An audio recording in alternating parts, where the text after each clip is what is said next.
اللہ جل جلالہ نے اس جہان کو آباد کرنے سے پہلے اس کو ختم کرنے کا فیصلہ فرمایا ہے۔ اس کائنات کی جتنی بھی چیزیں ہیں ان کی موت پہلے اللہ نے پیدا کی ہے اور ان کی زندگی بعد میں پیدا ہوئی ہے۔ یہاں انسانوں کے پاس جو جوہر ہیں، کسی کے پاس حسن کا جوہر ہے، کسی کے پاس فہم کا جوہر ہے، کسی کے پاس طاقت اور قوت کا ہے، مال کا ہے، عہدے کا ہے،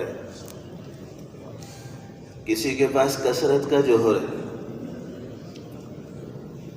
تو اس جہان میں جس کے پاس جو کچھ بھی ہے، یہ سارے کا سارا اس آدمی کو آزمانے کے لیے اس کو دیا گیا ہے۔ یہ آدمی یہاں پر جس راستے سے اپنی عزتوں کو سمجھتا ہے، اسی راستے سے دنیا کے اندر کتنے لوگوں کو ذلیل کیا گیا، ذلیل ہوا، ذلیل ہوتا ہوا یہ دکھایا جاتا ہے۔ اس کائنات کی چیزوں میں کسی کے لیے ابدی فیصلہ نہیں ہے کوئی۔ مال آ گیا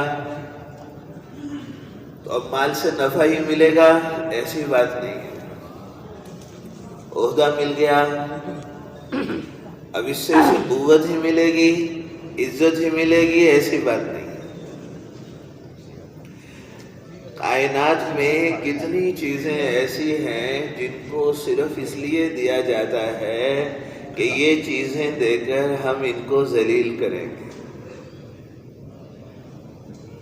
بعض دفعہ فقر اس لیے دیا جاتا ہے کہ فقر سے پہلے فیصلہ ہوتا ہے کہ ہم انہیں فقر دے کر عزتوں کا تاج پہنائیں گے۔ بعض دفعہ بیماری ہی اس لیے دی جاتی ہے کہ بیماری دیں گے، یہ بیماری میں صبر کرے گا اور اس صبر پر ہم اس کو اس مرتبے پر بٹھائیں گے جس مرتبے پر یہ ساری زندگی سجدے کر کر، عبادتیں کر کر نہیں پہنچ سکتا۔ اس لیے آتا ہے جو بیماری کے اندر کہتا ہے کہ اللہ میں اس پر صبر کروں گا اور اللہ تیری طرف سے آیا ہے اسے حال، میں اس پر وہ کہوں گا جو تو نے کہنے کا کہا ہے اور اس کے علاوہ کچھ نہیں کہوں گا، تو حدیث میں آتا ہے، کہا جاتا ہے کہ ہاں ہمارے فیصلے پر یہ راضی ہوا، اب ہم اس کو پہلے سے اچھی صحت دیں گے، پہلے سے اچھا خون دیں گے، پہلے سے اچھی کھال دیں گے، پہلے سے اچھا گوشت دیں گے۔ اب بیماری پہلے سے زیادہ نعمتوں کو ساتھ لے کر آئی اور اب پیسہ پہلے سے زیادہ وباؤں بیماریوں کو ساتھ لے کر آیا۔ انسانی عقل اور انسانی فہم یہ موازنہ اس وقت تک نہیں کر سکتی جب تک ایمان کی محنت میں نہ لگے۔ ایمان آدمی کو بتاتا ہے کہ کون سی چیز اس کائنات کے اندر تجھے نفع دے گی اور کون سی چیز تجھے اس کائنات کے اندر نقصان دے گی، یہ ایمان بتائے۔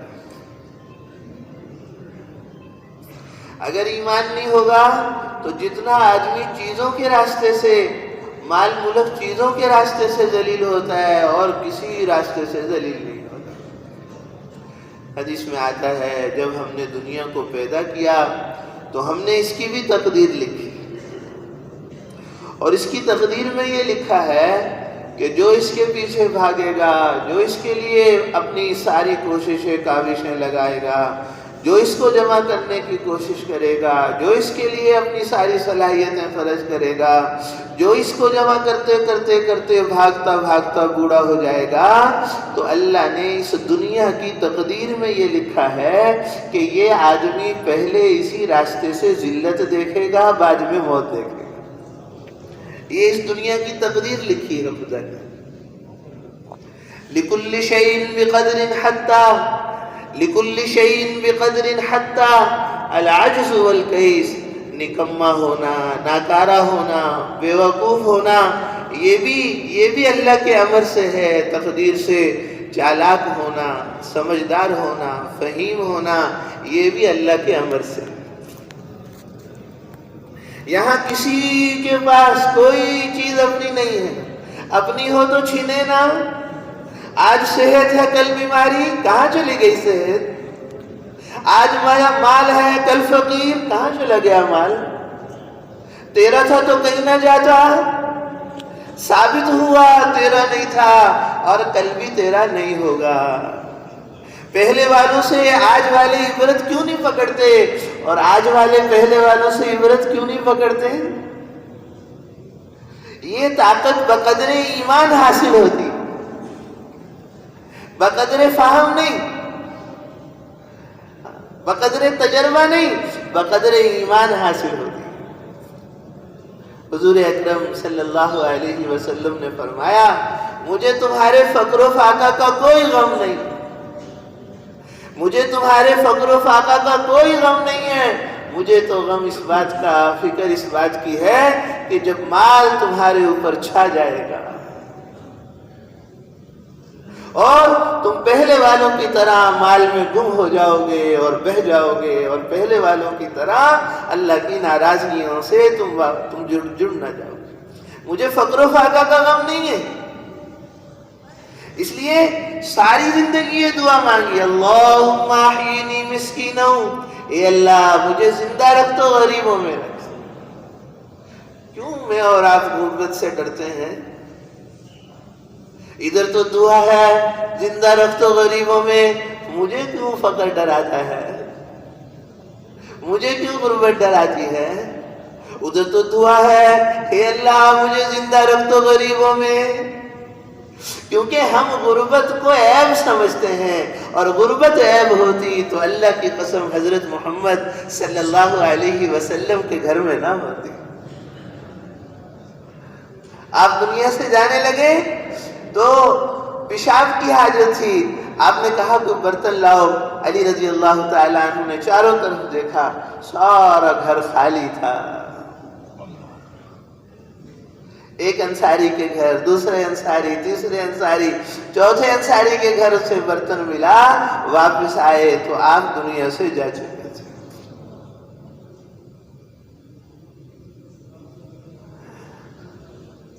اے اللہ مجھے زندہ رکھ تو غریبوں میں، وتوفنی مسکینا، مجھے موت دے تو غریبوں میں، واحشرنی فی زمرۃ المساکین. اے اللہ قیامت کے دن میرا حشر ہو تو غریبوں کے ساتھ ہو. بدأ الاسلام غریبا، شروع زمانے میں اسلام غربت کی حالت میں زندہ ہوا. ان قریب پھر غربت کی حالت میں، ان قریب پھر غربت کی حالت میں یہ دین دوبارہ لوٹ آئے گا. غربت کی حالت میں اس بادشاہ نے پوچھا تھا ارے جس نبی نے یہ کہا ہے کہ جس نبی نے تمہارے ہاں آ کے کہا ہے میری اتباع کرو، یہ بتاؤ کہ اس کا گزارا کیسے ہوتا ہے؟ جی وہ تو خشک ٹکڑوں پر گزارا کر لیتا ہے. یہ بتاؤ اس کا جو ساتھ مل جاتا ہے وہ پھر اس کا ساتھ چھوڑ دیتا ہے؟ نو گردنیں کٹ جائیں، کھالے اتر جائیں، کھالے اتر جائیں، وہ ساتھ نہیں چھوڑتا ہوں، ساتھ نہیں چھوڑتا ہوں. ان کے قوم میں پہلے کوئی بادشاہ گزرا ہے؟ نا ان کے قوم میں کوئی بادشاہ نہیں گزرا. ان کی حیت کیسی ہے سب کچھ پوچھا. کہ ماتھا ان کا کشادہ ہے، بلکہ ان کی جو ہے وہ نوکیلی ہیں، اور یہ ہمیں آپس میں ملی ہوئی ہیں، گال سرخ ہیں اور خوبصورت، اور جو ہے وہ ہر جگہ سے حسن جو ہے نمایاں ہوتا ہے. ہاں سارا کچھ پوچھا اس نے، یہ سب بتاتے گئے ایسا ہے ایسا ہے ایسا. تو کہنے لگے جاؤ ابھی واپس چلے جاؤ، جاؤ واپس چلے جاؤ اور جا کر ان پر ایمان لے آؤ. اللہ کی قسم یہ آخری نہیں. اور اگلی بات بھی سن لیں، کہنے لگے تم ایمان لے آؤ، ہم ایمان نہیں لے کر آئیں گے کیونکہ ہم ان سے حسد کرتے ہیں۔ تو پتہ چلا حسد ایسی بیماری ہے کہ یہ اسلام سے بھی محروم کر دیتی ہے۔ یعنی حسد خدا کی تقسیم پر راضی نہ ہونے کا نام حسد ہے۔ ایک آدمی کو اللہ نے جیسے رکھا، جیسی عزت، جیسی وجاہت، اس پر ارے یہ کیسے، اس کا نام حسد ہے۔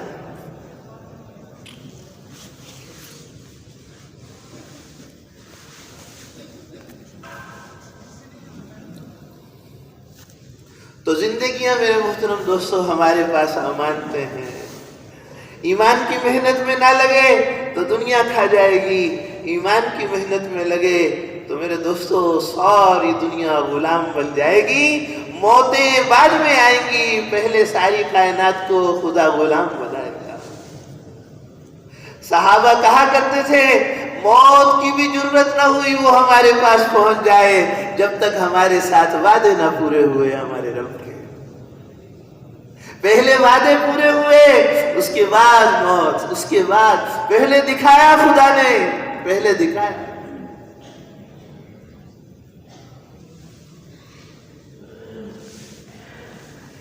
ایسے نہیں ہے خالی ثواب ہے کر لو چلو اچھا ہے، بیماری ٹل جائے گی، نوکری مل جائے گی، شادی ہو جائے گی۔ نہیں میرے دوستو ایسے نہیں ہے۔ ابھی ایک ساتھی مجھے ملے تو ان کی عمر میرا خیال ہے تو 70 سال ہو گئی، تو کہتے ہیں ہم سال کی پہلی تشکیل ہے، ابھی سال شروع کر رہے ہیں۔ اس 70 سال کے باپ بڑے میاں کو کس نے کہا اس کے گھر میں پوتے، ان کے نواسے، ان کے بیٹے، ان کی بیٹیاں، گھر میں عالیشان نظام ہوگا، کس نے کہا جاؤ فیصل آباد کی بستیاں اور کہہ رہے جڑاں والا کی اور فلاں فلاں بستیاں ہیں وہاں جا کے ٹھوکریں کھاؤ، کس نے مجبور کیا ہے؟ اربوں روپے دے کے کسی کو کہو جاؤ جا کے گلیوں میں ٹھوکریں کھاؤ، نہیں کوئی کھائے گا۔ ایمان ہے ایمان۔ آمنت باللہ وملائکتہ وکتبہ ورسلہ